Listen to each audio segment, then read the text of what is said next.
讲到真侪人有使用的这个街口支付的保公司街口金融科技，去互法院判决含泰山的股权交易案无效，就爱先互人交易款去互法院查封。这个消息一逼出来，全国电子大胜来决定讲先暂停街口支付服务。在今下晡呢，这街口支付的董事长含总经理是亲身召开记者会，强调这街口支付含保公司是分开营运的，所有款项拢交予信托，这消费者会当随时来使用。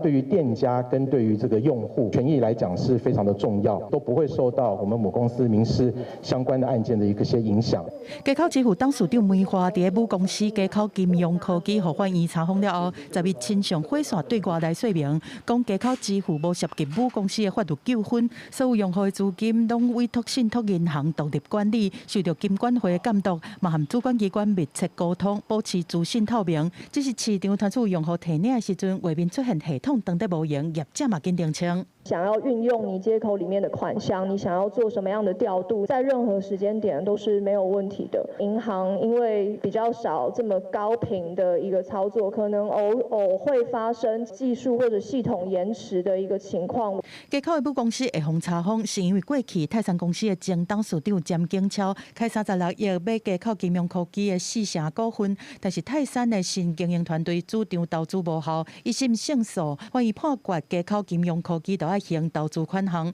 街口金融科技互法院执行查封，当初是卖股的36亿嘛，互发现转走，唔知影伫倒位。主公司街口支付开记者会，澄清无涉及母公司的法律纠纷。今天泰山集团如果要强制执行，它最多也就是执行母公司对子公司的股权，可能把股权拍卖掉，换人来经营，才有可能对于子公司的经营团队或是经营上产生一定的影响。虽然街口支付强调用户的权益无受到影响，但敢若无法度消除市场烦恼的情绪，包括全国电子宣布停用街口支付。信托专户里面的这个信托财产呢，它其实是跟我们电子支付机构它的自有资金是区隔的，是具有这个破产隔离效果的。用户的款项是它的权益是不会受到影响。台北地方法院过去查封街口金融科技公司的资产的时阵，发现讲因的看板已经互摕落来。金管会强调讲会持续掌握案件的相关进展，必要的时阵会采取监理措施来保护民众的权益。